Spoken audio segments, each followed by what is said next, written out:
Vladimir Poutine, objet de toutes les rumeurs. Le président russe est-il atteint d'un cancer? A-t-il échappé à une tentative d'attentat?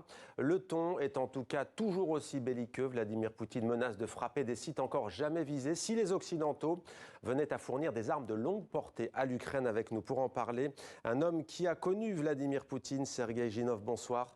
Bonsoir. Soyez le bienvenu sur TV5 Monde. Vous avez été officier supérieur au KGB, ex-service de renseignement soviétique, et vous publiez L'Engrenage chez Albin Michel avec cette photo. Emmanuel Macron face à Vladimir Poutine. Alors d'abord l'actualité, Sergueï Lavrov n'a pas pu aller à Belgrade. Des pays voisins ont fermé leur ciel à l'avion du chef de la diplomatie russe.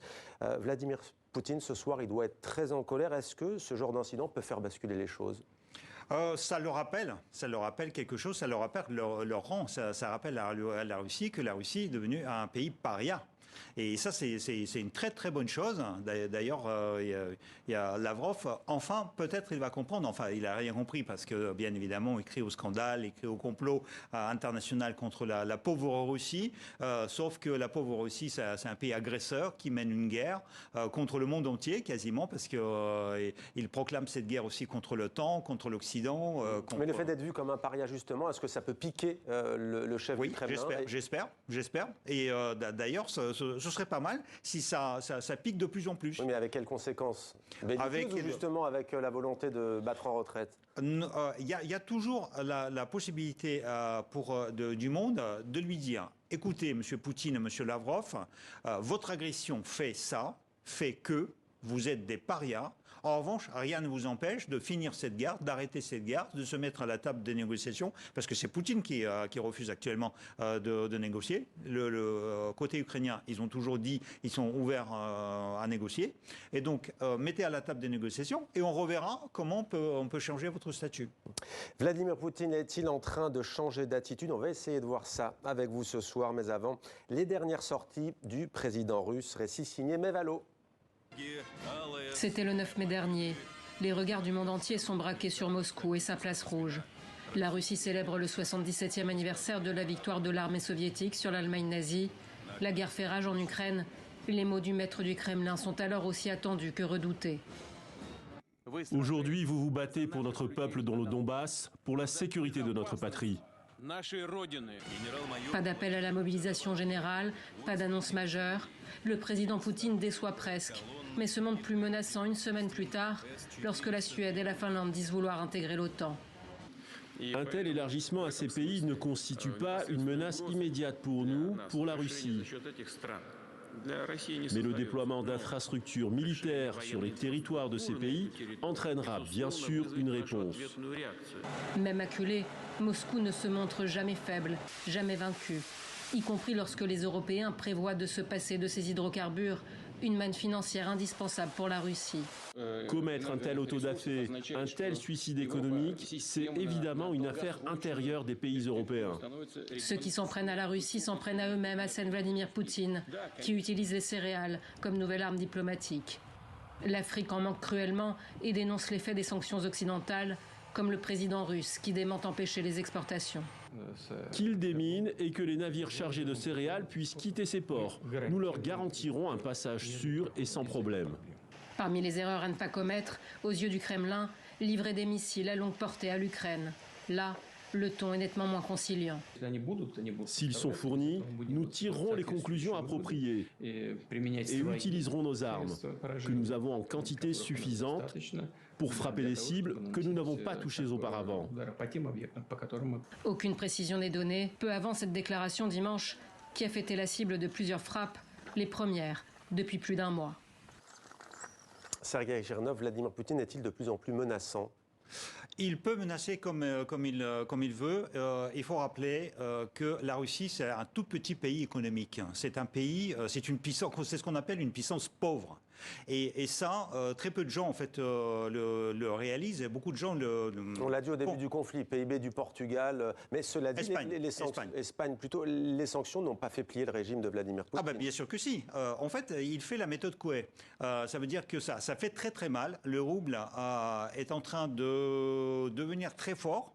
Et on rappelle dans l'économie, quand le rouble est fort, tout ce qui est exporté souffre par le rouble qui est fort. À l'intérieur du pays, il y a énormément d'entreprises occidentales qui sont parties. Donc il y a de moins en moins de choses à proposer dans les marchés.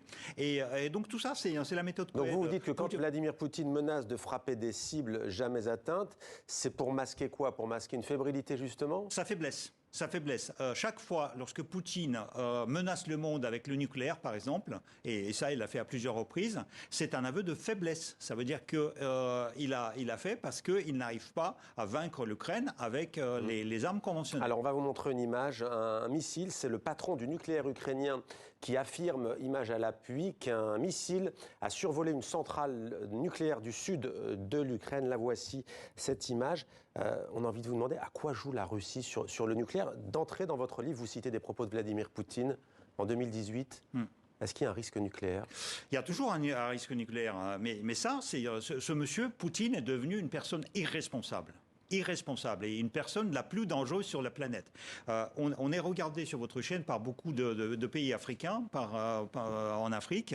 Il y a malheureusement sur le continent africain, il y a beaucoup de poutinistes. Il y a beaucoup de gens qui disent « Oh, c'est extraordinaire, c'est un pays qui nous aide, etc. » Détrompez-vous les gens, détrompez-vous. Poutine ne vous aide pas. Poutine est là pour piller votre continent, pour piller vos richesses et pour récupérer tout ce qu'il peut récupérer. Et après, il arrose vos dictateurs. Il protège vos dictateurs avec la milice Wagner. Ça pourrait être mal interprété. On voit le président Macky Sall, président du Sénégal, qui est une démocratie.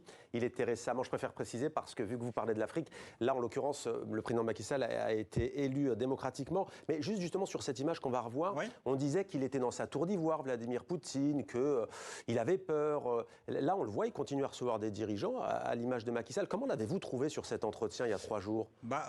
Déjà, les Russes disent qu'il y a deux Poutines. Il y a un Poutine qui est dans le bunker, qui est le vrai Poutine, qui a peur de Covid, qui a peur de tous les virus, qui a peur d'être tué, qui a peur d'être empoisonné. Et il y a un double qui reçoit les Africains. Et donc les chefs d'État, est-ce qu'ils sont sûrs que c'est le vrai Poutine qui les reçoit? Ça, vous parlez d'un sosie. C'est jamais. On sait que Poutine a 2 sosies. On sait parce qu'il y a des équipes qui ont analysé toutes les photos de Poutine et ils ont trouvé, vous savez, par l'analyse anthropométrique, qu'il y a plusieurs Poutines. Et donc, quand il y a un Poutine qui n'a pas peur de Covid et qui n'a pas peur de... Sur l'entretien qu'il a accordé à Russia One, justement, là, dans laquelle il réitère des menaces en cas de livraison d'armes de longue portée, il est où? Est-ce qu'on le sait? Il est dans un bunker à Sochi. Là, actuellement, il est à Sochi physiquement, hein, de toute façon. Et dans chaque palais présidentiel de président Poutine, il y a un bunker, il y a un bureau. Donc voilà. Et ça, d'ailleurs, cette image, elle est ridicule parce que Poutine, on a l'impression qu'il passe un examen et que ce gamin qui est de l'autre côté, il est plus grand que lui. Poutine est tout petit, tout recroquevillé sur lui. Donc je ne sais pas qui au niveau télévisuel qui dirige ça, mais c'est mal fait. Ouais, il a l'air plutôt parfois à l'aise, détendu, justement, pour un pays en guerre depuis 103 jours. Il est à l'aise, sauf que, vous savez, ces rumeurs, ça fait plusieurs années que ça circule.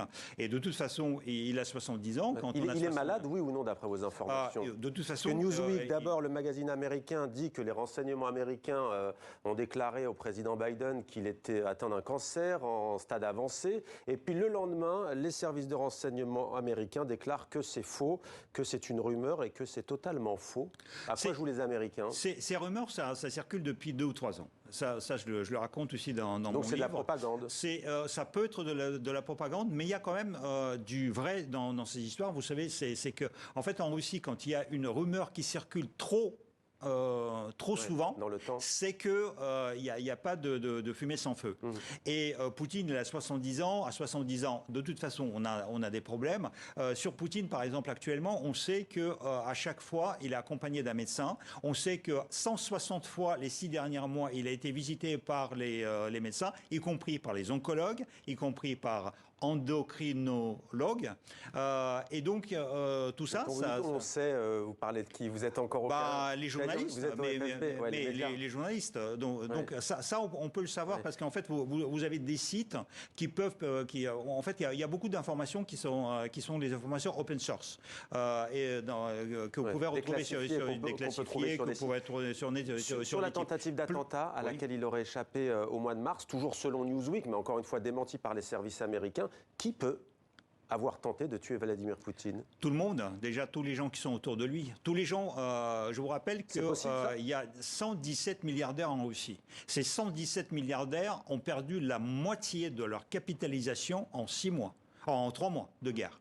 En 3 mois de guerre, la moitié de leur capitalisation. Ça veut dire qu'ils ont travaillé, ils ont volé cet argent, ils ont travaillé pendant 20 ans pour le fructifier, et en 3 mois, ils ont perdu la moitié de leur fortune. Parfois, c'était quand même l'argent des Russes. Hein. C'est ça, c'est ce que je dis. Ils ont volé cet argent, puis après, ils ont essayé de le fructifier. Donc il y a ça. Il y a les gens qui sont autour du tuer. Narishkin, que Poutine a humilié publiquement le 21 février, lui, il a tout intérêt à dézinguer Poutine. L'engrenage, vous racontez dans ce livre l'engrenage de Vladimir Poutine. Tiens, puisqu'on voit Emmanuel Macron, il continue à lui parler et ça dérange beaucoup, à commencer par les Ukrainiens. Ouais. Qu'en pensez-vous? Est-ce qu'Emmanuel Macron est victime lui aussi de cet engrenage? Je crois qu'il y a les deux. D'un côté, Emmanuel Macron a raison de parler à Poutine parce qu'il est peut-être la seule personne qui peut encore dire quelque chose de vrai directement en face de Poutine. Ça, c'est vrai, parce que l'entourage de Poutine ne lui raconte déjà rien. Ils lui disent uniquement ce qu'il veut entendre. Mais en même temps, j'ai l'impression que depuis 2017, et ça je le raconte dans ce livre, Emmanuel Macron a une sorte de fascination par rapport à Poutine, a une sorte d'espoir de faire changer Poutine. Et en fait, ça n'a jamais marché. Et pourtant, il essaie à plusieurs reprises. Et en fait, on me dit que quand on essaie reproduire la même chose à plusieurs fois, en essayant, en attendant un autre résultat... Merci beaucoup, Sergueï Girnev. C'est pas de bon augure. L'engrenage chez Albin Michel rappelle aussi que ce n'est pas manichéen. Hein. Vous dites aussi que l'Europe est ambivalente. Vous dites que l'OTAN s'est montrée provocatrice ces dernières années. Voilà, l'engrenage à lire pour mieux comprendre ce conflit qui dure depuis 103 jours. Merci Sergueï Girnev. Merci à vous.